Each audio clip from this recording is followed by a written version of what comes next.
just a couple bad weather fans representing New York, talking all things sports. Man, what could go wrong? We got Alex, who's a fan of the Knicks, and Mike of the Nets. The yin-yang of the tri-state, place your bets on the Yankees, Giants, Mets, or Jets.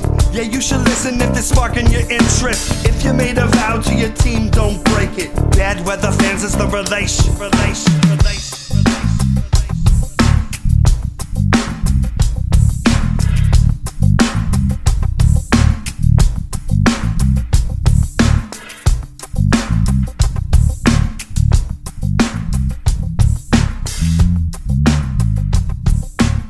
That's right. This is Bad Weather Fans, episode number 91. Mike Biseglia, Alex Vanessowitz. Nets winners, Knicks losers. And it's been a weird week of New York basketball, up and down. Nets, 11-5. Right now we're recording this. The Bulls are playing the Blazers, but the Nets are tied for the number one seed in the East. But it'll feel like the world's falling apart for them. And for Kyrie, that's flat, I guess. And for the Knicks, tough loss, bad loss. They lose to the Orlando Magic. Second time the Knicks have lost to Orlando. Knicks 8-7. They started the year 5-1, and they're not playing good basketball. Alex, how are you doing? I'm good, man. I'm good. I'm doing well. I mean, life-wise, getting close to the wedding, which is great. Right. Sports-wise, not so great. Knicks lose again to the Magic at home, which is tough. I mean, they've been, they won the last game, so I'm okay. But it's just. It was tough, man, and it sucks. But how are you? How are the Nets? How was everything? Everything's good? You're okay? I'm good. I mean, I went to Nets versus Warriors, and right. I was hell-bent that tonight we'd be starting this podcast talking about that, even whatever happened with the Knicks and the Nets. Yeah. And the Nets were just trash against the Warriors. They did beat a Cavs team who was missing pretty much all of their good players. I mean, everybody minus Ricky Rubio, who put another 30 spot up. He was incredible. But I think it's about the Knicks, Alex. And I know you've been on this train of being optimistic, but it feels like to me, as somebody that doesn't watch as much, but I'm getting into it. I'm following them and I'm seeing them. The Knicks have problems. Starting 5-1 and going to 8-7, they have a lot of bad losses. They have a lot of continuity issues. This Obi Toppin thing and Julius Randle. He reminds me, Alex, of a Mets middle reliever who had bad seasons, great season, and now is regressing again. If I'm a Knicks fan, this is not a troll job. This is me being honest. There's something not right going on with the Knicks, and they're 8-7, and they're in the mix of it, but they're not a good basketball team right now. I'm sorry. Yeah, I mean, they're looking like a 500 team. I mean, it's what they look like. And this is not what we expected. I mean, we expected between 45, 48 wins. Most even optimistic Knicks fans, were crazy saying 50. That wasn't going to happen. But you start off 5-1, you get excited. But yeah, I hear what you're saying, man, especially with Kemba and Fournier struggling so much. It's still early, so I'm not panicking yet.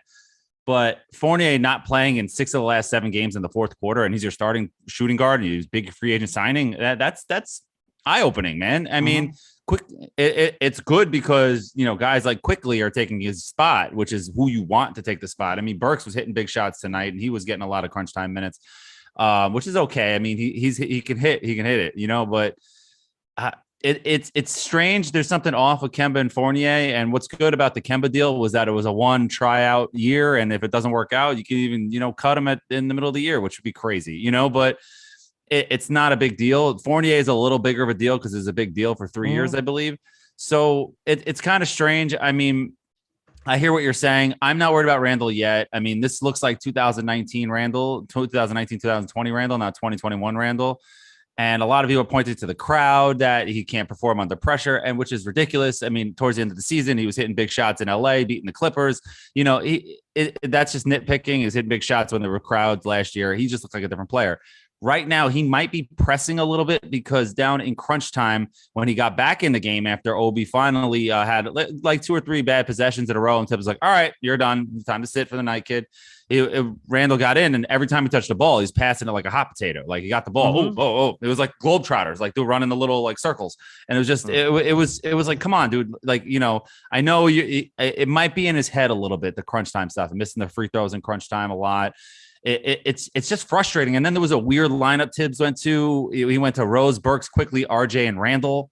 in the last 2 minutes, which was strange. And that's when the Magic pulled away, and Wagner had that big dunk on RJ. And then it was pretty much, they put the Magic up 1, and then it was pretty much over from there. It's a couple shots here and there. But I hear you. Something is a little off, and they might need to twerk the lineup a little bit. But I don't know if I want to do that yet. I want to see if this can get a little better, because they're still, a couple shots away from being 4 games over 500 right now. So it's so early that I need a little bit more.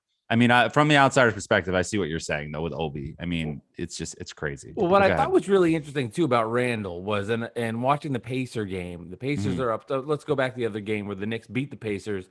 Indiana up 12 going to the fourth quarter. Knicks make their comeback. Randle in the game. Randle in that fourth quarter versus Indiana was extremely passive. Same thing. He had a couple of nice passes, setting up guys for open shots and threes. And what I thought was interesting and telling about that was that Thibs in the postgame made it a priority to talk about how good Randle was on the defensive end and his passing and what he did. And to me, I was saying, okay, I hear you on that. But if your star player is not taking shots in the fourth quarter, that is bizarre. Okay. Like if you're the main guy, you're going to take shots. You're going to find ways to take shots. So I took that as Thibs is trying to get his confidence back. Let me tell the media, let me tell the people listening, okay, yeah, he's not making shots, but I want to tell you, he's doing all those little things that us human beings and non-basketball coaching morons can't see, and he's doing well. And I said, I get you, Thibs. I'm not the basketball guy you are, but there's something weird about my star player not taking shots at the end of every game. Doesn't sit right with me. Kevin Durant in a fourth quarter close game, James Harden in a fourth quarter close game, make or miss, is taking shots. That Randle's not even shooting is alarming. It is. And I see you as Key and Peele, they do the anger translator. Obama's anger translator. You're like Thibs' anger translator. Right, seriously. He's really saying, Randle, would you shoot the damn ball? So and that was what it was tonight. And Obi crushed it. I mean, the alley-oop to Obi is a major weapon that teams just can't stop, man. And the way that they get him open for these alley-oops, it's like it's picks and rolls and screens off the ball, and he just all of a sudden he's just in the air. You're like, oh, where did that come from? And it's a legit weapon, and it's hard to stop that. And eventually teams might catch on to it. Better defensive teams than the Magic, it won't get as many opportunities, but it's hard to bench Obi. But bench Randle, but I'm not ready to do that yet for Obi Toppin. You know what I mean? Like I need a little more. I need to see it fall a little more. And these lineups will, like I keep saying, these lineups will always work themselves out. You don't have to force it. Kemba and Fournier, if they continue to play like this, they're not going to continue to start. I mean, we said that last year all year with Elfrid Payton, so we don't know. You know what I mean? That's the weird thing. So with Thibs, you never know.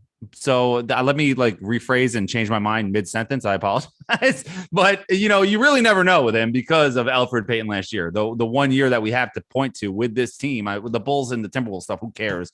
But with this team, he was dead set on Elfrid Payton until he got to the playoffs and changed the roster. And that might have changed the lineup, but that might have thrown everything off for them completely.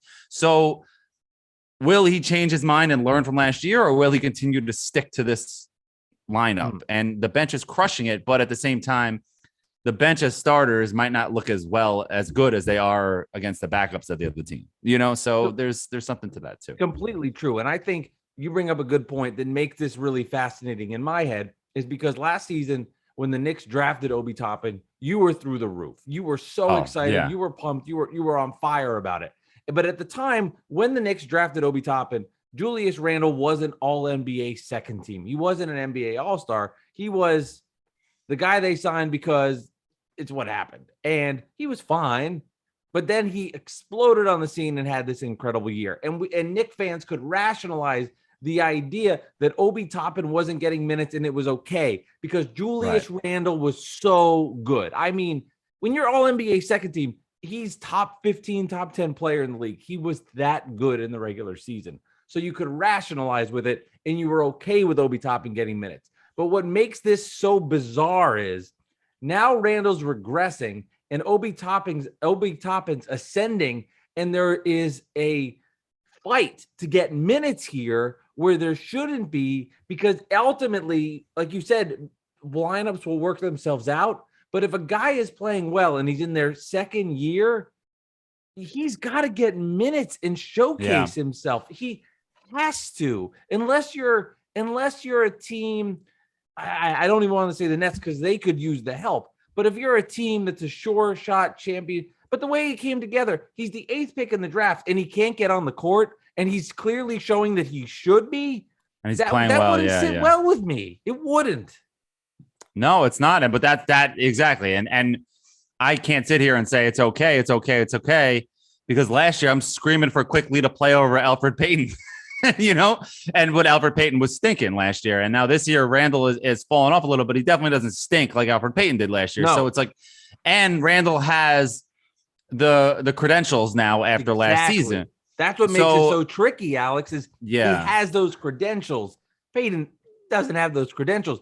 No. Here's an all-NBA player, second team. Thibs is going to himself, what the fuck do I do? My all-NBA second team player is not showing up anymore. My 23-year-old second guy in the league who we invested in and who we believed in last year was going to be better is now playing better.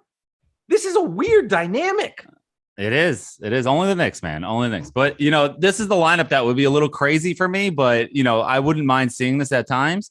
Like, let's say you see two different ones. You have either Rose or Kemba as the point guard. Then you have Quickly, RJ, Obi, and Randle. Or you can do Quickly, RJ, Obi, Randle, and Mitch. I think those lineups will be super, super hard for the other teams to guard. And it's about time the Knicks start to make the lineups for the other teams to adjust to. I know, both lineups have their flaws, but you know what? Get your best talent out there and just let them figure it out. We always talk about fit on this show, where people are comparing Harden, Kyrie, and Durant. Can they figure it out? There's only one basketball. Can they fit? I'm like, they're gonna fit. They're the basketball geniuses. They'll figure it out. I wish. I know. But you know what I'm saying? It's just the example of Wade, Bosh, and LeBron, where they're like, oh, they're not going to fit. LeBron and Wade play the same position. Meanwhile, they were in the finals 4 straight years and got 2 titles out of that. So it's just pump the brakes, get the talent on the floor. Let's see what happens. That's, so it just sucks. I mean, Mitch is always hurt every 5 minutes too. He got hurt again today. He hurt his thigh. He fell on his ass, and that sucks. But, it's just, I'm just frustrated with him. I love it. He got another double tonight. It's like, I think it's only 4th or 5th of the season, which is kind of surprising. You would think like the way when you watch him, he looks like he's dominating a game. And then you look at his stat sheet, he's got like 6 points and 5 rebounds. You're like, what? How did that even happen? It's strange. So, I want to see more out of him and more nights like tonight out of him. But in crunch time, that's the biggest problem for this team right now. Randle did really well last year in crunch time, and that's why they played well. It's got to go back to him, even if he's not doing as well right now this year. I'll do a nice transition to talk a little Nets right now. The Nets actually had more people in the building for Nets versus Cavs than the Knicks did for Knicks versus Orlando. And I'm not going to compare fans. I was pretty embarrassed, to be honest, by the MVP chants in the Barclays Center. Yeah. I had a lot to say on it. I was embarrassed. I was in the building. It's annoying. I'm sitting next to Warrior fans and they're gloating. There's nothing you can do. This is not Twitter where you can go up to somebody and say something mean. You got to. No, you just give them a look like, come on, bro. You're like they're an old school 5 years, Warriors fan for 5 years. You know what I mean? Like they've been a long time Warriors. Whatever the point is. I know. It's frustrating. So Nets get the win versus the Cavs. Mm-hmm. Cleveland was depleted. No Jared Allen. No Sexton. No Evan. No Sexton. Yeah. I mean, they were missing everybody. Yeah. Let's get the win though. And the funny thing about the Nets is they're 11-5. They were 2-3. So if you do the math, they're 9-2 in the last 11. But if you were to it feels like they're terrible. It's the weirdest. Yeah. It's a weird thing, Alex, and it's confusing. And here's why I'm confused about the Nets. They're winning games. They're playing defense, but it does feel like something's not right. And is it Kyrie Irving? I don't, obviously maybe that's the missing link, but how can you be 11-5, but something in your stomach's going, when we get to the points that matter, something's not right. And that's the part that's annoying. Yeah, I mean, Joe Harris hurt might also be something Part of missing it, as well. part of it, sure. And we talk about this too. A team like the Nets is not going to be stagnant at the deadline or at the the buyout season. They're going to add players. They're going to fill in the gaps. Just don't talk to Stephen A. Smith because he thinks that Durant should demand the trade or he wants out or whatever he was saying. So come on.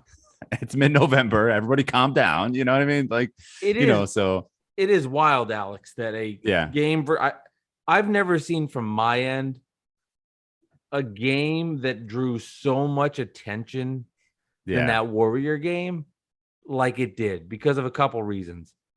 Steph Curry was unbelievable. The Warriors slammed the Nets, and there was a Warrior presence in the Barclays Center, and it created this weird dynamic of a team that just went 5-1 on the road and lost a game to feel like they were shit. It was a weird sensation, and they're not at the Warrior welcome to the level big time, now. man. Welcome to the big time. You're the big time team now, man. This is what happens. True.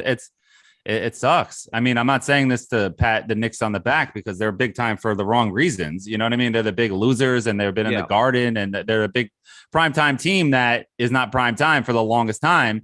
And they get ridiculed unfairly, like not on the same scale as other teams. And that's what you're feeling right now as a Nets fan. It's just like, we just lost to the Warriors. It's on November 16th. Like, can we calm down? Right. What are we doing here?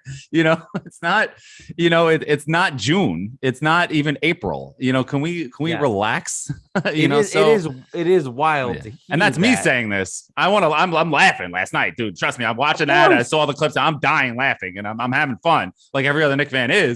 But I'm keeping it in perspective. I mean, it's a mid-November game. Relax. And everybody knows in an 82 game NBA season, you're gonna blow out somebody on the road. You're gonna get blown out at home. It just happens. Yeah, okay, you're gonna blow out the Magic in Orlando, and then you're gonna lose them at home. Like that's what's gonna happen twice. Yeah, exactly. It does happen. Yeah, but you're right to see the magnification, if that's a word, of the Nets' loss and all that it drew out of it was simply remarkable. It really was something I had never seen before to have that experience. And I said this on Twitter with the Stephen A. Smith thing.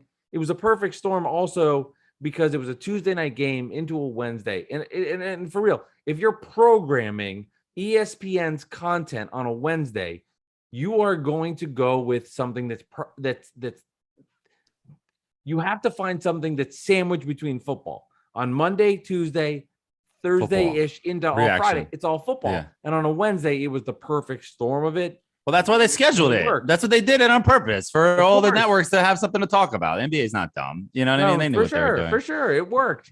Yeah. And those fans, man, it was annoying. It's annoying. I've been there, man. I've been there. It's annoying to hear it. So also too on the front, like it's just so irritating when a Knicks fan's going to go, this would never happen in the Garden. It happened in the Garden a lot. It does. Not when they had a really good team. I mean, it's happened at the Garden where I used to get mad because most recently when Durant is on the Warriors playing at the Garden, the Knicks are tanking and you got fans cheering for Durant. I get it. You're tanking, but like you're cheering for them and like, hey, come to us. Or they did it with LeBron in 2009 for the 2010 season. It's just like, come on, man. Like, stop. Like, don't beg. Like, you want them to come. You have the cap space. You have a meeting and everything. Stop begging. It's just pathetic. And then you have all the fans from the other teams, like the Warriors fans, the Lakers fans that used to come in, the Heat fans, all of a sudden, no Heat fans anymore, of course, so it's just, it's cyclical. But that, I don't know if that would happen at a Knicks game when they're good, that they would have MVP chance for Steph Curry at the Garden. It would not happen as much. It would not happen as much. But I do think it would, to a degree, it would happen. And this idea, I keep it real in this podcast, and I'll always keep it real. There are more Knicks fans, there are more passionate Knicks fans. They exist.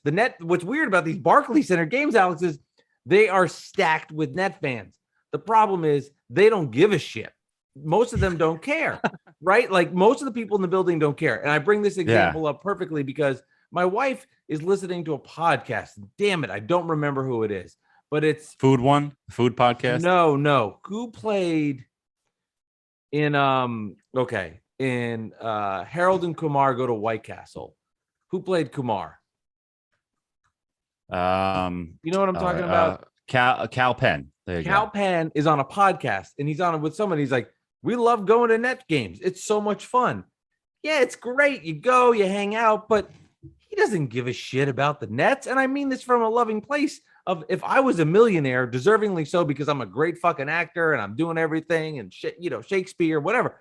Like, and I live in a New York area and I just like sports. Yeah, let me go to a net game. This is fun. I got money. I can get in the building. I can watch great players. But to my point is the passion isn't there. But at the same time, there are very passionate, grateful, loving, amazing net fans. There's just not many of us. And it's on display when the Warriors are in town. And it's frustrating. I wish, I've talked a lot about the net growth. Moments like that make me really worried on November 30th when the Knicks come to the Garden that it's going to be a road game. And that gives me. I mean, the Barclays. Go to Barclays. When they and there's a Mike slipped. He called it the home arena. See, they called it the Garden, the Garden in Brooklyn. Yeah, it seriously does give me like, oh my God, these idiots it's gonna happen. Are going to be here. But let me defend you and Nets fans here for a second. I do think Net fans are going to come out for that Knicks game because of that reason. I do think that's the one game. Like, let's say most people are not going to multiple games per month. But if they're going to go to 1 or 3 or 4 in a season, they're going to go to the Knicks game in the beginning of the season because it's going to be one of those games. And so I really do think there's going to be a lot of Nets fans and loud young Net fans in their 20s, like we talked about in the last episode, that are going to be there. They're not going to miss that game. You know what I mean? So that's where I think it's going to be a little better. But on the other hand, they're ready. Knicks fans are ready because of all the trash talk that have been going on from Nets fans that they're going to show up at the Barclays Center. And just let me remind you, there are Knicks fans that live in Brooklyn that are close to the Barclays. Of course. All this idea, you see these guys, sorry to cut you off. You see these guys that are always these reporters from out of town. They're always like, oh, well, Brooklyn is the biggest borough. So remember, the Nets have a lot of fans because there's more people live in Brooklyn than Manhattan. There's so many Knicks fans in Brooklyn. It's not even funny. Well, it's the only team in New York for 100 years. But that's the point. It's just to make a point like that. You're not from New York. You don't know what you're talking about. You know what I mean? It's also funny to me when Nets fans talk about, they come into Brooklyn, they say we're taking over New York, and then Knicks fans go, no, you're not, and here is why. And then to give you an example of why, and then it's like, oh, well, all you care about is attendance, Knicks fans. You can't win here. It's just a stupid back and forth like we talk about all the time. Yes. And I know I got you mad about something, so go ahead. I saw you jump. No. What's strange to me is, so I went to Nets Hawks, and that, like, the Nets are selling. Okay, they're selling, and maybe it'll be promo code Harden's testicles, like whatever the fuck it is that's getting people there, it's working. But there were a lot of, like, that Net Hawk game was loud and had energy, and I was surprised by it. So I also do think, to play devil's advocate on myself, Steph Curry is Steph Curry. He is, in my opinion, since Kobe or since LeBron, he's the new number one draw. He is. So I think that is a factor in it.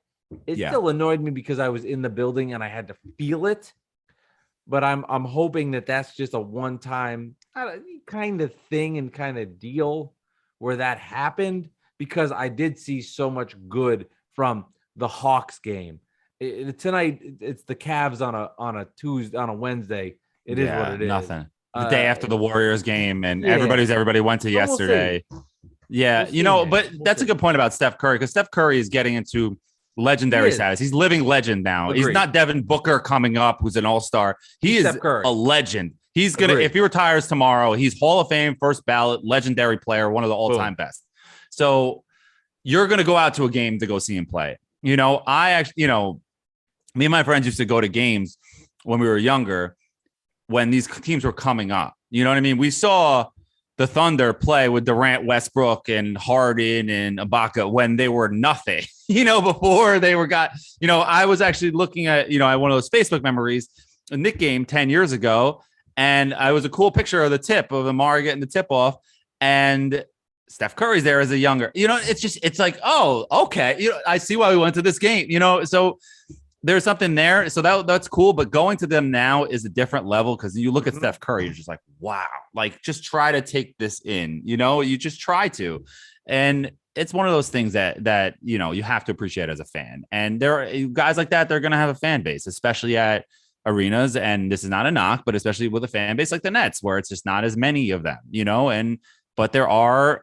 This is not like it's like a Jets game. You go to a Jets game, 60% of the stadium is Buffalo Bills fans on Sunday. And that's because for two reasons: the team sucks, and because the stadium's in the middle of Jersey when most of the fan base is in Queens and Long Island. So that's another conversation. So that's why that's a perfect storm. So you get like a good close fan base that they can drive down, and then you're done. So it's Steph Curry with the Nets. It's the perfect storm. That's why you're done. So it might.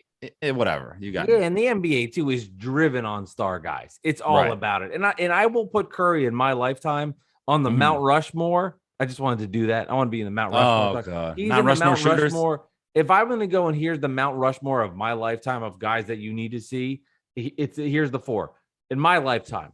It's Michael Jordan, it's LeBron James, it's Kobe Bryant, and it's Steph Curry. I'm 38 years old. Give me somebody out of those four. In terms of I got to go see and play, you want to say who's a better player? Okay, we can have that conversation. I think we can do that.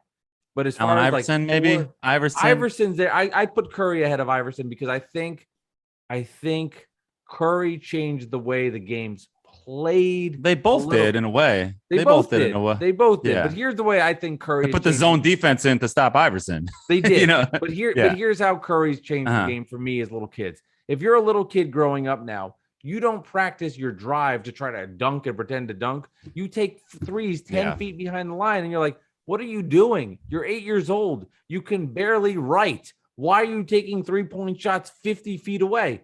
Well, Steph Curry did it, and I think that Stop chewing on your Invisalign, Billy. It's not a mouthpiece like Steph Curry. He's the reason for the 3-point change. So Iverson's in there. I he definitely did. Yeah. Cultural icon. I would put Steph just a notch above. And it's just now kids grow up saying, I don't want to drive to the hoop and dunk. I want to work on my 30-foot three and do things that have never been done before. Right. And you can't even put Shaq. Shaq's the other one from our lifetime that you can put in that class. But he was just the biggest, most baddest guy on the court. Nobody wanted to mess with him, and he was athletic. It was just the perfect storm. So yeah. Something funny to change the subject back to the Knicks Magic game today. Gary Harris on the Magic. He used to be on the Nuggets. I always thought Gary Harris and Jamal Murray were the same person for some reason for the longest time. I don't know why. They just seem the same. It's just so random. I know that's like a random thought. Gary Harris has been in the league for 8 years now. I know. He was stuck on the Nuggets. You're like, oh, he's coming. He's going to have his breakout season. And then, Jamal Murray came and did. And then I was like, wait, was that Gary Harris? Oh, that's Jamal Murray. Who the hell is that? So it became like a thing. That's all. I just wanted to bring that up. It did feel good. I'll be real. It did feel good after seeing the net loss to the Warriors, just to see the Knicks take a punch in the face. I mean, that's what it was. That was a punch in the face to lose to the Orlando Magic again, especially since they were up. They were up mid fourth with a few minutes left, and then they ended up blowing it. Yeah, and that's rough, man. If I had to ask you as an outsider, let me ask you this question. This is a good topic. Who is the most important Knick? Define the question. Overall, the most important Knick, success if season or long term. If he just in this season, if he is Randle, you think it's Randle? Okay, I think for them I hear you. Good, yeah, for them to be. I mean, like let's look at their wins this year. He's played well. Let's look at their losses. He hasn't. The game against the Sixers when they played the Philly team that was depleted. Randle had a huge fourth quarter. He was knocking down threes, and he was really good. I think you talked about this last year. Where you were like, if Randle's out, the Knicks have no chance. This year, when he's not playing like the same guy, they have younger. Quickly's got him better. Toppin's got him better. Derrick Rose has played extremely well. Mitch is healthy. RJ Barrett's improved. Mitch is healthy. So they have more guys around him. But let's be real. If RJ Barrett regresses back to what he was 2 years ago, the Knicks have no chance to do anything. They're not doing anything. Yeah. Well, my thought is that it's Derrick Rose because of the leadership and the fact when he is ticking Randle's going to give you, even on his off nights, he's giving you 15 and 9. You know what I mean? 15, 9 and 5, is what he's going to do. So he's always going to be productive. He's never going to have a game where he gives you goose eggs like RJ Barrett every now and then will give you 3 points and 2 rebounds. You're just like, what are you doing? But Derrick Rose, I believe, might be the captain of the team if you do that, if you want to say that, because he's that guy that these guys looked up to, besides Randle had Kobe, let me not say that, but he's the guy they looked up to. Derrick Rose is that guy in the locker room, like, whoa, that's Derrick Rose, so, and he's playing well, and he's a coach on the floor. He's Thibs' boy. So it's like his second son, or I don't know how many kids Thibs has. So it's like his son, put it that way. I don't know about his family. I don't think he's married, but that's why I think it's Rose. So I was just curious what your thoughts were on that from the outsider perspective. Yeah, I hear you on that, but I think the difference is, Julius Randle's paid to be the best player. Exactly. And that best player, difference. But most important, it's just you know what I mean? Obviously, that's I get it. But I mean, if somebody said to you, okay, Rose is going to have these big games, and then Randle's going to be okay, the Knicks aren't winning games. Like, it just right. Randle's got to be better. He knows it too. There's only so many videos you can do videos you can do online to mooch off last season. Like, at some point you got to start playing better. And the truth is, the Knicks fan, I see it. They are turning on him. I see it happening in real time. They are turning on him, and they are frustrated by it. And there's only so many tweets to make fun of the Nets that are going to make you feel better before losses keep churning in. Like, there's only so many times you can make fun of the Nets that are losing games, and then this shit happens where they win. Okay, well, it's Cleveland. Yeah. At some point, you have to look in the mirror and say, my team's not playing well. My star player isn't very good. What the fuck is happening? No, well, I'm ride or die with Julius Randle, man. I'm gonna stay with him because when the Knicks signed him, I celebrated. I was one of the few people that celebrated. I was excited. I knew what we had in him. And even his first year here, I knew it was just because of the structure of the team. He looked like he stunk, but there was really no organization. Fizdale's offense was pass it around. All of a sudden, Randle has a ball with 5 seconds left in the shot. I was like, F it, I'll shoot. And that's why he would just like drive in the lane in traffic. And they show that with structure when Mike Miller took over. Then they showed that with structure last year with Thibs when he became an all-star. And now this year he's pressing a little bit. I think he's playing with heavy pockets. It's a term Deion Sanders always says. You get that money and you start playing a little bit slower. You start working on a little more things. You start like taking more pictures. You start doing more commercials. You start taking care of your body a little more and thinking about after the NBA. I don't think Randle's thinking about all that, but he's playing with heavy pockets right now. So it's a little concerning that he's slow to start. But again, if you look at his stats, he's almost on par than what he was last year. He just needs to get that crunch time. He needs a moment. I mean, he had his moment in the first game against the Celtics, that double overtime and one that spin in the lane, which was an incredible shot that people forget that he had. But he needs a big moment. He needs a moment to turn. He needs a game winner. He needs a big shot with 5 seconds left. He needs something, and then release. It'll all just it'll be gone, and then I think he'll take off. I'm sticking with my man right there. No, you will. You drafted him in fantasy like with the third round pick. Yeah, man. No, third pick. You drafted him third overall. Third overall. Third pick. You're like, oh my god, Steph Curry, number 2 pick overall. Yeah, that must be doing well for you. He's played well, man. Yeah. No, he's awesome because he gets the points and the percentages. So I'm crushing it. Can I get you to admit something? Let's see if I can play. Let's get out. You'll never do it. So I'll admit it. Why even ask? You won't do it. I'm not gonna say I'll admit it because I don't know what the question is. But if why? I think it's let me ask you this: you don't watch all their games, but I'm curious. Yeah, you loved Russell Westbrook. Why is Washington so much better with Dinwiddie this year? Because they traded Russell Westbrook for 4 players. They got 4 really good players. They got, and yes, I stole that from Charles Barkley the other day because he put that thought in my head. I was like, oh yeah, that makes sense. So I'll steal that one, but it's true. Because they got Dinwiddie, they got Kuzma, they got who else? They got KCP, right? And they got some guys. Go ahead. Okay, Charles. So then why weren't they good enough in LA? Why weren't they good enough in LA? They're good, but then they're traded and they're good in Washington. Didn't they win a championship in LA 2 years ago? Weren't they there? Those guys were there. What happened last year? Like, why was that celebrated for Westbrook going? And now, like, what happened? The Washington got better with Dinwiddie. I just think they're a deeper team now. I don't know. And also last year, the Wizards started off last year slow because of COVID. They lost like 2 weeks of the season in the beginning of the year, and they had no training camp.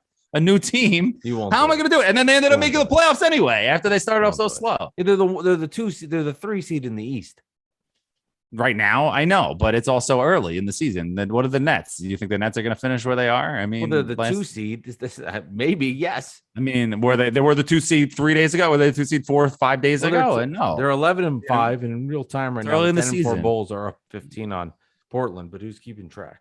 And the Bulls are another team that people are like, oh, the Bulls, they everybody's laughing at them. And I'm just like, you guys need to calm down. The Bulls added they added DeRozan. They got Vucevic MVP. last year. They have Levine. They have 3 All-Stars, and Lonzo Ball is coming into his own. They're going to be fine. And Kobe White is coming back. The Bulls are going to be a scary team. They might not be built for the long haul. They might be the Hawks of last year. Yeah. You know what I mean? But they're going to be good. Go ahead. This is what drives me. This is what drives me nuts about national pundits talking about the Nets. They're like, okay, the Nets are 11-5. They're tied for the 1 seed. The Bulls win. They go back to 2. They're dysfunctional. They're this. They're 9-2 in their last 11. Look at the Eastern Conference standings. You have the Wizards, the Bulls, the Nets, the Heat, the Cavs, the Knicks, the Hornets, Sixers, Celtics, Raptors, and then the Bucks, who have been really bad. I mean, I know the Nets are a disaster, but look at everybody else. They have better records than all these teams. You're telling me they can't make it to the finals? Yeah, no. And Durant needs to demand a trade because they lost to the Warriors. They have the best record in the East. They're going to be fine. They're going to cruise to the playoffs, and we'll see what happens in the second, third round, and then we'll go from there. You telling me Eastern Conference Finals, Nets, Bulls, people aren't going to feel like the Nets are going to win? Of course they're going to. Of course. It's just. But it goes back to your point when the Nets are now like on the radar of people, and it's just overanalyzed these stupid triggering questions, and it's okay. They had a bad that was a bad loss. That was alarming. I liked what Coach Nash said, where he kind of ripped the team and said they weren't as good. I liked it because it kind of motivated them. One great quote from Steve Nash. From Bruce Brown. They asked Bruce Brown, what's the biggest difference between Coach Nash in year 1 and year 2? And Bruce Brown says he now knows how to call timeouts at the right time. But that was a very appropriate quote. And I really like that. That is, the other team that you can say is done now, since you think everybody's standings now is what it should be. And, since the Wizards are so great at 10-4, the Bucks at 7-8, they're done. Mike is dunning them right now. Then I guess I don't want to dun them. I don't want to see them. I hope they don't make the playoffs. I want Bucks, Knicks. Well, geez, part of me wants the Bucks to win because I do not want to see the Bucks in the first round. No. And the other team, though, that's opening the East up for the Nets, it really is the Sixers falling apart, is really opening up the East, because you have the Bucks and you got to worry about them. And, you got to get the East goes through the Bucks. They're the champs, but the Sixers falling apart was a big, big deal. And I don't know what the hell they're doing. Just trade Ben Simmons already. Trade him for anything. Like, literally get Buddy Hield from him. Get anything. Stubborn. It's so stupid. You're going to torpedo your franchise. Yeah, torpedo. It makes no sense. I mean, I'm happy to see it. It's another East team down, and so are you. Whatever, but of course, it's bizarre. The guy wanted out in May, and he wanted out in August, and then they kept him. And now it's like, what do you expect? Which is just why the idea, like when people say this, and I have to remind them, and I'm a broken record. I've said it on every stupid episode we've done. Is you got to trade Kyrie for Ben Simmons? I go, you realize, right? No. Kyrie Irving is then playing for the Sixers. Joel Embiid. That is a bad idea. I'd rather have Kyrie sit his ass not playing than be paired up with Simmons on the court. Then the Nets go into Philly, and I go, oh shit, this is happening in real time.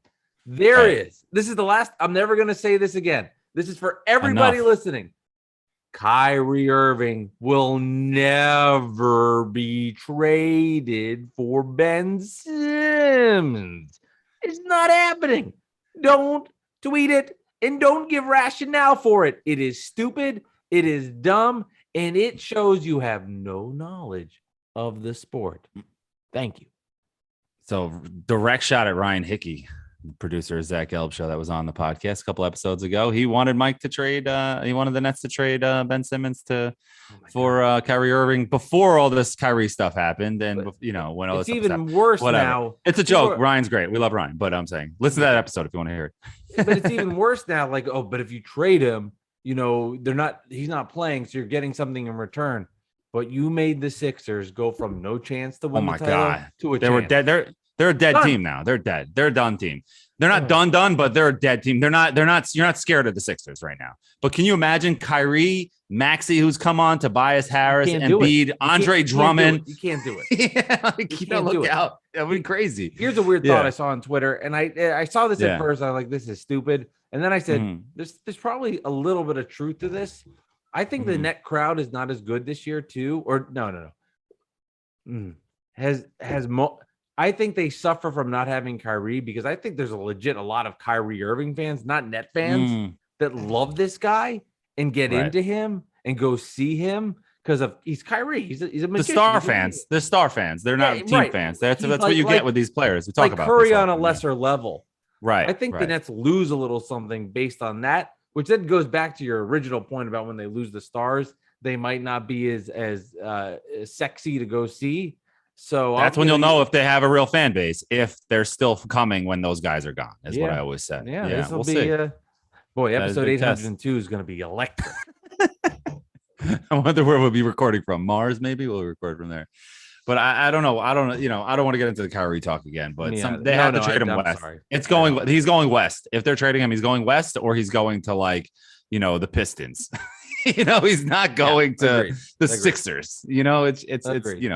You take Cade Cunningham for him though in a second. I'll tell you that. I mean, yes, you take I think right now you'd have to do it. You just can't trade him to a team that's going to hurt you. Yeah, you can't trade him to the Bucks. You can't trade him to the Sixers. He's never going to the Knicks. You can't trade him to the franchises where you will see him later and be punished. You'd be punished, and you just can't do that. Sean Marks knows that. He knows what he's doing. He knows that. It's true. And can I bring up one more topic before we get to the jersey and the whole thing, the whole thing, the thing. Yeah. Fast break fouls. I can't stand that, man. When you're on the break and it's not a clear path, but you just foul because you're lazy and you don't want to get back on D. Obviously, if it's a 4-on-1 and you got to hit the guy, fine. But if it's a 2-on-1 or 3-on-2 and you're fouling, it's just come on, man. Especially I saw Randle do it tonight. That's why I wrote it down. I have to bring this up. You're wasting foul. You're the star player of the team and you're wasting a foul. Give the guy a layup. Who cares? It's the third quarter. You know what I mean? Your fouls are more important than that basket. And I just can't stand it. And Clyde always crushes it. He hates it because he's an old school guy, obviously. But I think it's something that. It was brought over. I think it's a European thing. I remember Prigioni was the first one that I saw do it, and he's not European. He's from Argentina. But still, it's just an international thing, I should say. And it's I don't know. I don't like it. You brought this up before on the podcast. I have? You have. I couldn't tell you the episode number, but I do remember, and I remember you gave tweet us if you know. Yeah, you gave a Prigioni pop. Yeah. It was Prigioni, and that was the first one I ever saw him because it made sense because you're he's the backup point guard, Prigioni at the time. You're the backup point guard. You want to stop a break. Your fouls mean nothing. You're never going to hit 6 anyway. Even if you do, we'll survive. All right, foul him. Stop the break. Let's reset and on defense. Fine. But when you're Julius Randle or you're RJ Barrett, can you play some defense or just let them go? Throw your hands up in the air. Try to stop the pass. If you don't, then all right, let's go. Next play. Try to cherry pick on offense. It's just it doesn't make any sense. I can't stand in that. Rec League, I would do that all the time too. Cherry pick? You're a cherry picker? No. I'm not a cherry. No. Oh, I hate cherry pickers. I was going to say. I people got annoyed with my fouls. No, I didn't cherry pick. I hate foulers. Oh, I also hate the guy who calls every foul. If you take a shot and you make it, can you just let it go, man? Can we just play? What are we doing here? Yeah, shooting free throws and pickups. I won't do that. That I won't do. Yeah. So anyway, you want a jersey number trivia? Let's do it. Jersey number trivia. Yeah, I've been. Should I explain it? Yeah, I'm the good explainer. And I just want to say, so Dolan sponsors this thing. And he's been on a at good Dolan roll. at Dolan _J _Trump, not James Dolan, but Dolan Trump. He's a Twitter superstar. He's been on a roll lately. He's had some good tweets. I liked his tweet about the Clays with Klay Thompson, and I'd love to get in his head. I'd love to have him on the podcast. I know he's really tough to book. He's too scared. He's scared. We want him to come on this one. We asked him, and he always has an excuse. My throat hurts. My ear hurts. Which I get. I'm intimidating. You're intimidating. It's scary. It's easy to hide behind it's easy to hide behind a Twitter wall where you could just put out things in content and nobody gets. I love to see that guy your though. personality. He's great. He's fine. He's great. I love him. But I would love to get his perspective on all of this, and if he grows a pair, we'll get to do it. So anyway, we'll do the jersey. So anyway, jersey number Buy trivia. his We shit. started this. Buy his Obi Toppin stuff. Buy his stuff. DolanTrump.com or something like that. So we it's on his Twitter handle at Dolan_J_Trump. But we started this jersey number trivia where we would guess, we'd pick a number from each team, and I'd have Mike guess a number 34 on the Nets, and I would have to guess a number 30 for the Nets if we were at episode 34. But now we're in episode 91, and we ran out of people and numbers. But Mike, there was a Nick number 91. Can you guess who that was? Lance Stevenson. No, Nick. I 91 know I'm asking you a Nick, but recent, I know it. And like, would I know it or no? Recent over the last 10, 12 years. Not Ewing. What's He that? wasn't. No, Starks was. He was a 91. 91. Ennis Cantor. I feel like he could be your random. No, number. he was 00. Yeah, Yeah, that's so right. that is Who kinda was random. 91? Kuzmiskis. Oh, okay. Remember Yeah, Kuz? Yeah, I'm not getting that. I'm not getting that. I knew you wouldn't. But a Nick fan was probably yelling, Kuz! You know, it'd be like, Kuz. They're not. Idiot. They're not booing. They're saying Kuz. No, actually, we were booing because No, actually, we don't like you, Mike. Am I getting this one this week?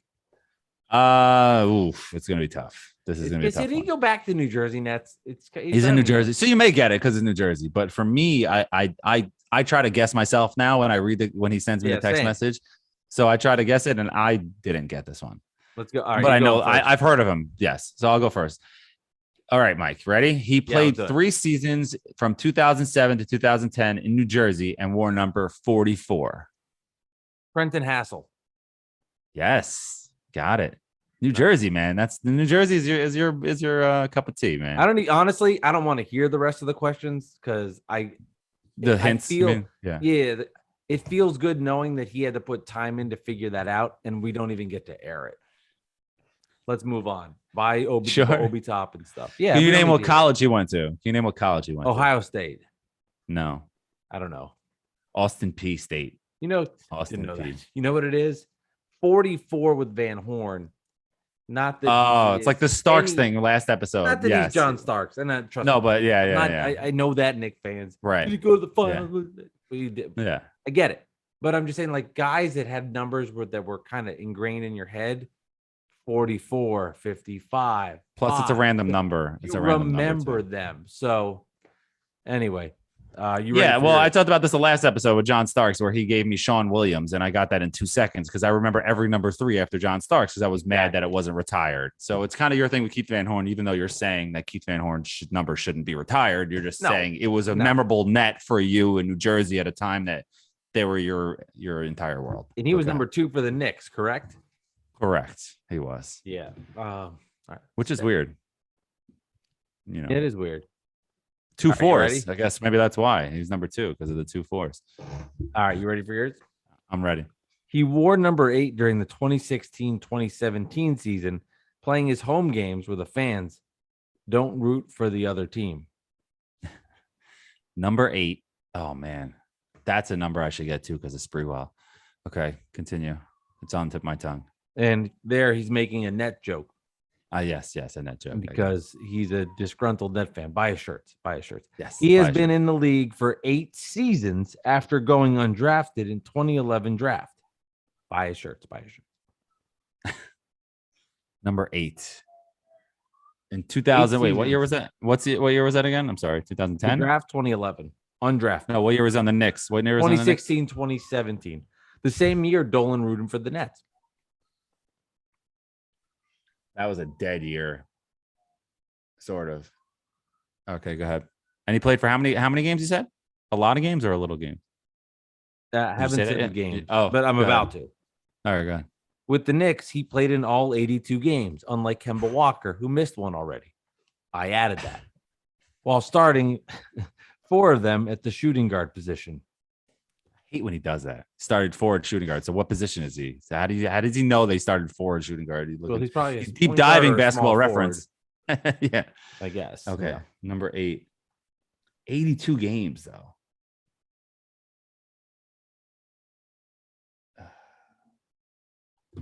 Oh God. He played for 7 different teams, including the Knicks, the Sixers, the Pacers, the Hawks, the Warriors, the Grizzlies, and the Chicago. It's the Bulls. Can you read those teams one more time? I'd love to. Knicks, Sixers, Pacers, Hawks, Warriors, Grizzlies, and Chicago. 8. Damn.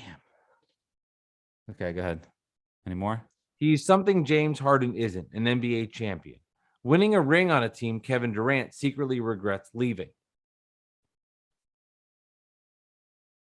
The Warriors. He's making another net joke. Buy a shirt, buy a shirt, buy a shirt. Who was a Knick that won a title with the Warriors? David Lee did, but he wasn't number 8. He was 42. Number 8. I had a guess, and he said I was wrong. Do you want to hear what my guess was? Yes. Steph Curry. Number 8. And he won a title with the Warriors. Well, read it as you will. So he did winning a ring on a team Kevin Durant secretly regrets leaving. So if you believe that he left, well, he was with the Warriors, so that part's true. So he regrets leaving the Thunder. The Thunders didn't win the title. The Thunders didn't win the title. Lost to Miami. So what the hell? That doesn't make any sense then. So it's not the Warriors? It's the Warriors. Okay. According to this, he did. I didn't know this. I did not know this. Number 8, and he won a title with the Warriors. He was a Knick, and he played for like a million teams. 7. Oh man, Yep. 7, not a million. I'm sorry, I give up. I don't know. I have 2 more clues. Oh, go ahead. Yes, let's do Because it. he gives you unlimited clues. Unlike me, I just get 1 clue I have to guess. He attended the same university in the Pacific Northwest as Todd McCullough did. Not going to help you. Isaiah Thomas, ISAIA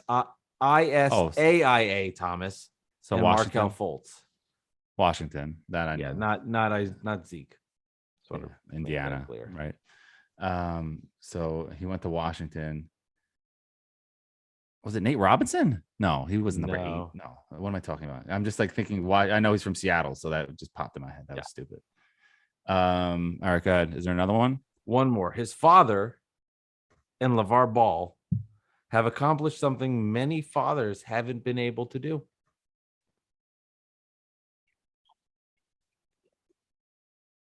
Sons in the NBA. He's got brothers in the NBA. Brothers in the NBA. Justin Holiday. Yep. So yeah, you gave it away. Nailed it. No, you got it. The brothers gave it away because there's only a few players that have like multiple brothers in the NBA. True. Right. No, I understand. Yeah. But I wouldn't have gotten that without that. That's tough. You that was got a it. good one. You got it. Playing in all 82 games. I was thinking about Justin Holiday the other day when they were playing the Pacers, and I saw the Holidays. I get confused by the Holidays now. I don't know which one's which and which one's where. You know, I know Aaron the one Holiday. on the Bucks. Believe me. Yes, you do. You know that one. I remember it well. Oh man. All right, let me hear real quick. I Just get read them mad. off real fast. You're Nah, I'm just Trenton. kidding. Don't do it. Trenton Hassel. I don't want to hear clues, but already I'll blow through it. No. Limited scorer, known for his defense, has appeared in 131 games, made 31 starts, and that's at small forward. Means nothing. Okay. How about this? This clue sucks. That clue sucks. Okay. He's part of a major blockbuster between the Nets and Mavs that brought him to New Jersey. What was that trade? Was that the Bradley? That's interesting. Trade? I don't know. He didn't say. He just said he was part of a major blockbuster. He could be sarcastic. No. That 07. So that would have been. No. It was the Devin Harris trade. I'm sorry. It was the Devin Harris kid trade.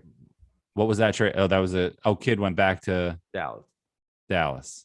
Yeah, I'm thinking of the original big Dallas trade. That was the Jimmy Jackson, Sam Cassell deal, which Dolan remembers because he was a diehard Nets fan at the time. Don't tell anybody. I liked the Nets back then, man. When they had Sam Cassell, of course you did, Sam because Cassell, yeah. I hated Cassell in the '94 finals, but he was a rookie. Why? But then I developed a respect for him because he hit some big shots. Why did you hate Cassell in the '94 finals? Because he hit a lot of big shots. Who did they play? You know, the Knicks. Who was the other guard for the Rockets? Kenny Smith. Right. Who was the center? Vernon Maxwell, Mario Ellie, Robert Ory, Otis Thorpe, Hakeem Olajuwon. You want me to name the whole roster? I could do that. Rudy Tomjanovich. Who's a better center all time? Hakeem or Patrick? Hakeem. Hakeem was probably the best player in the NBA in between the Jordan retirement. Yes, and because he was the best player in the NBA when Jordan retired for that 1.5 year, stretch. Weirder, Hakeem on the Raptors, Ewing on the Magic. Equally weird. Yeah, that's true. What's weirder? Iverson on the Grizzlies. I love this. Or Jason Kidd coaching the Bucks. Iverson on the Grizzlies. No doubt. Yeah. No doubt. Iverson on the Grizzlies. That was a tough one. Those are fun. Those are some like nerdy NBA stuff that people like. There's a website. Shit. I forget what it is. And what they do is they take photos of people wearing weird jerseys, like Ewing wearing a fan with Ewing in the Magic jersey, or Iverson in the Grizzlies. Keep them coming. Whatever the last one in the Raptors. All of these. What's the name of that site? I can't remember now. Weirdjerseys.com. Yeah, something like that. No, there's a lot of that stuff with the old players that hung on too long and they were just on the end of the bench. Remember that's one of the Spurs titles. They had a few guys in it. It was like Steve Smith won a title and Kevin Willis won a title. They were all just sitting at the end of the bench. Oh, congrats, they got their ring. And it's just like, come on, man. Here's a weird one for you. So Nets, Lakers, 2001, 2002. Mitch Richmond won a title with the Lakers on that team. He just sat there. Oh, yeah, that's true. That's true. He got his ring, though. Hall of Famer, Mitch Richmond. He's Mitch Richmond. Yeah. He's Mitch Richmond. Gary Payton, was a backup for the Heat when they won a title, right? He had some minutes. But he played there. He deserved that ring. Yeah. And Alonzo Mourning was a shell of himself, but he got his ring. Yeah. Who were the first two? Oh, maybe that might be wrong, actually. So I shouldn't say that. But two retired numbers for the Heat. I think they were the first two, but I don't know if one got it. One other person got it. Hardaway and Zoe, right? I mean, yeah, but I wasn't sure if Glenn Rice got it before, but I know Glenn Rice was more of a Hornet than he was a Heat. I mean, when I think Miami Heat basketball, it started with the LeBron stuff. It's Zoe and Hardaway. They started it, yeah. Not Ronnie Cycli. He didn't start it, like those guys. I have a good Ronnie Cycli do. story. Tried to book him as a guest for Gio and Jones on CBS when I produced it because he is now a major DJ in Miami. He said no. He said, "Don't want to do it. Got no time for you guys. I'm too big. I don't want to do it." I said, "Okay, Ronnie, you got it." That's random. Not that great story, but yeah, no, I hear you. There's a lot of football ones with like that with the weird places. Like Jerry Rice ended his career trying to getting cut by the Broncos. So he played in the preseason for the Broncos. There's a lot of weird football ones, because all the star quarterbacks end up on other teams. Joe Namath played for the Rams, Brett Favre, the Jets, and the Vikings. You have Joe Montana with the Chiefs. But they were good. I mean, Montana Chiefs were good. Like they had good years. It wasn't.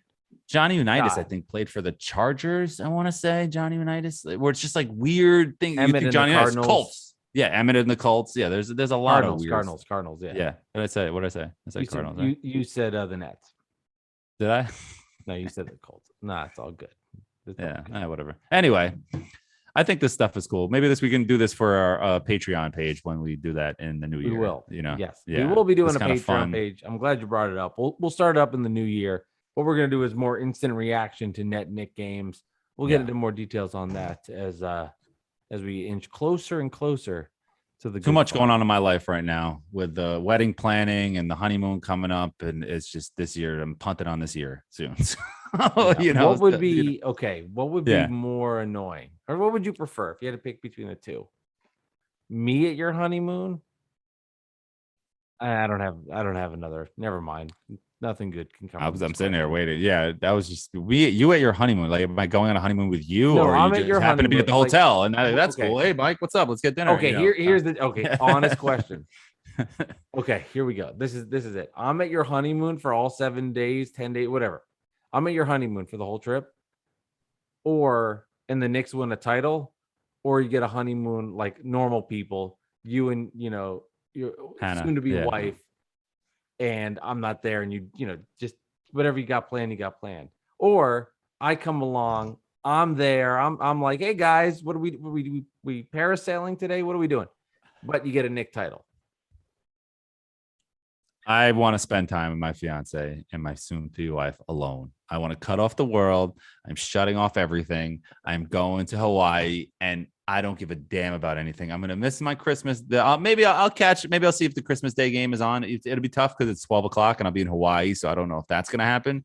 But I'm going to just cut off the world. Anybody who knows me personally knows that I need this break. We were supposed to get married last May, and COVID cut us short right before we had it. It was supposed to be this May, and now it's December, and we're getting to this honeymoon, and the world is going to stop for me until New Year's. All right. And I gave you the option.